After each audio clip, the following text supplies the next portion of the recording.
Unit 8 Human Rights. C. Reading. What is my name? Have you noticed how your father calls your mother? Does he use her name or not? How do the neighbors address her?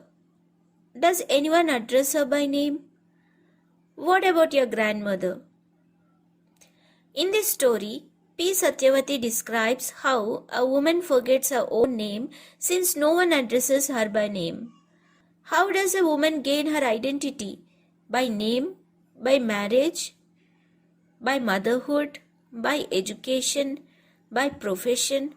Or by anything else? Read the story keeping these questions in mind. A young woman before being a housewife, a woman educated and cultured and intelligent and capable, quick-witted, with a sense of humor and elegance. Falling for her beauty and intelligence, as also the dowry which her father offered, a young man tied the 3 sacred knots around her neck, made her the housewife to a household, and said to her, "Look, Ammadu, this is your home." Then the housewife immediately pulled the end of her sari and tucked it in at the waist and swabbed the entire house and decorated the floor with muggulu designs. The young man promptly praised her work. "You are dexterous at swabbing the floor, even more dexterous in drawing the muggulu." "Sabash, keep it up." He said it in English, giving her a pat on the shoulder in appreciation. Overjoyed, the housewife began living with swabbing as the chief mission in her life. She scrubbed the house spotlessly clean at all times and beautifully decorated it with multicolored designs. That's how her life went on, with a sumptuous and ceaseless supply of swabbing clothes and muggu baskets. But one day, while scrubbing the floor, the housewife suddenly asked herself, "What is my name?" The query shook her up. Leaving the mopping cloth and the muggu basket there itself, she stood near the window scratching her head, lost in thoughts. "What is my name? What is my name?" The house across the road carried a name board, Mrs. M. Suhasini, M.A. Ph.D., Principal, X College. Yes, she too had a name as her neighbor did. How could I forget like that? In my scrubbing zeal, I have forgotten my name. What shall I do now? The housewife was perturbed. Her mind became totally restless. Somehow she finished her daubing for the day. Meanwhile, the maidservant arrived. Hoping at least she would remember, the housewife asked her, "Look, Ammai, do you know my name?" "What is it, Amma?" said the girl. "What do we have to do with the names of mistresses? You're only a mistress to us, the mistress of such and such a white storied house. Ground floor means you." "Yes, true, of course. How can you know, poor thing?" thought the housewife. The children came home from school for lunch in the afternoon. At least the children might remember my name, the housewife hoped. "Look here, children, do you know my name?" she asked. They were taken aback. "You are Amma. Your name is Amma only.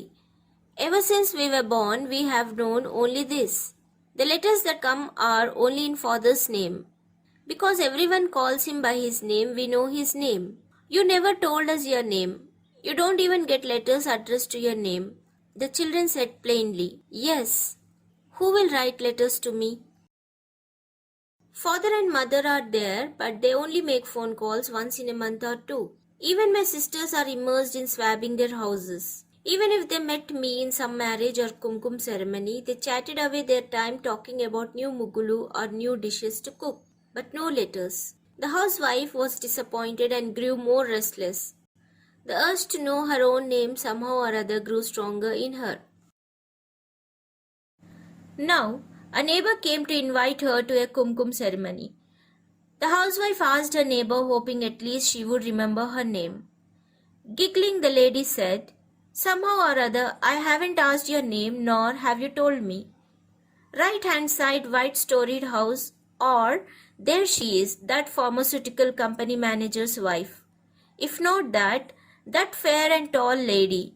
That's how we refer to you. That's all. That's all that the other housewife could say. It's no use. What can even my children's friends say? They know me only as Kamla's mother or some auntie. Now my respected husband is the only hope. If anyone remembers it, it is only he. During the night meal, she asked him, "Look here, I have forgotten my name. If you remember it, will you please tell me?" The respected husband burst out laughing and said, "What is it, dear? Never has it happened before. You're talking about your name today. Ever since we were married, I have got used to calling you only as Emoy. You two never told me not to address you that way because you have a name of your own. What's happened now? Everyone calls you Mrs. Murthy, don't they?" "Not Mrs. Murthy. I want my own name. What shall I do now?" she said in anguish. "What's there? You choose a new name, some name or other," the husband advised. "Very nice. Your name is Satyanarayana Murthy. Will you keep quiet if I ask you to change your name to Shivarao or Sundararao?" "I want my name only," she said. "It's all right. You are an educated woman. Your name must be on the certificates. Don't you have that much common sense? Go and find out," he advised her. The housewife searched frantically for her certificates in the almirah. Pattu saris, chiffon saris, handloom saris, voile saris, matching blouses, petticoats, bangles, beads, pearls, pins, kumkumbarinas, silver plates, silver containers to keep sandalwood paste, ornaments, all things arranged in an orderly fashion. Nowhere could she find her certificates. Yes, after marriage she had never bothered to carry those certificates here. "Yes, I haven't brought them here. I shall go to my place, search for my certificates, and inquire about my name and return in a couple of days." She asked for her husband's permission. "Very nice. Must you go just for your name or what?" "If you go, who will scrub the house these 2 days?" said her lord. Yes, that was true, because she scrubbed better than the others. She had not allowed anyone else to do that job all these days. Everyone was busy with their own respective duties. He had his office, poor things, the children had their studies to take care of. Why should they bother about this chore? And she had been doing it all along. They just didn't know how to do it, of course. To be continued in segment 2.